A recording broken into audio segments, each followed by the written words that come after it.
So I am back with Jenna Bigelow, who just read from the Tribune Temptation.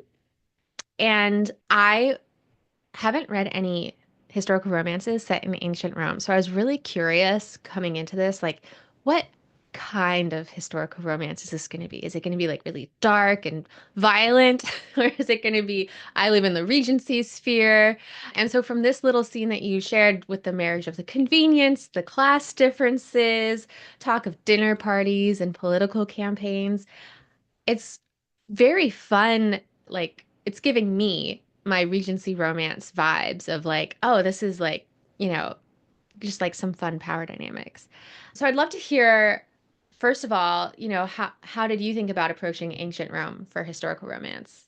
Yeah, I'm so glad you got that vibe because that's exactly what I was going for. I originally had the idea for this series when I was reading an excellent Regency romance, and I suddenly had the idea of like, how would this plot be different if it was set in ancient Rome, and how would it be the same? And so that really sparked the idea of wanting to take sort of more traditional, well-trodden historical romance tropes and vibes and apply it to an ancient Roman setting. So it's definitely not dark, it's definitely not violent. There are some different social and cultural things that we get to explore. For example, as you heard in the excerpt, divorce was much more common and accessible to both men and women in ancient Rome than it was in, Regency or Victorian England. So that's something that's like on the top of their minds. I think that lends a really fascinating aspect to a marriage of convenience story because like there's nothing keeping them together. They can fully plan on going their separate ways. So there comes a point in the story where they actually have to make the choice to be together. They're not just stuck together because they've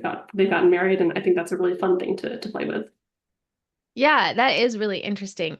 So I know that, you mentioned in your bio you have like years of Latin study, which I'm sure comes with Latin culture as well. But what was your research process to figure out how this would play out in ancient Rome? Yeah, so I was lucky to come into it with a fairly solid foundation of knowledge about the Roman era. So I started taking Latin classes in sixth grade. I continued that into high school, where I actually got a perfect score on the National Latin exam 2 years in a row, which is like the dorkiest achievement ever. Wow. I Congratulations. definitely peaked in high school. But and then in college, as you read in my bio, I minored in classical culture and society, which involved taking a lot of history and like art history classes.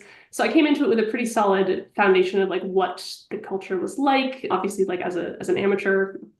And then I really dug into certain aspects that were relevant to this book. So for this book being about like a politician, I was reading a lot about the political system, the election process, even like the physical process of voting. So I was really digging into a lot of that. And as I'm sure you know, like maybe 1% of what I researched like made it into the book, but it was a fascinating process nonetheless.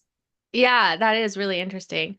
And I know that, the 18th and 19th European culture and specifically British culture were kind of obsessed with Roman Empire Yeah. too. As you're researching classical societies, how much of what you're getting is filtered through what the 19th century historians were kind of projecting onto classical society from what they wanted? I think today, like in, the 21st century, there's been a lot of research done to sort of reframe how we think about the past, like particularly research done around like the rights of women and the huge role that women played in the ancient world, which, 18th and 19th century historians weren't necessarily focusing on. I've read some really interesting sort of deconstructions of what we believe about like certain emperors, for example, like Nero is kind of infamous. I read a really interesting book, like picking apart all of the terrible things that we might believe about an emperor like Nero and looking at them in context of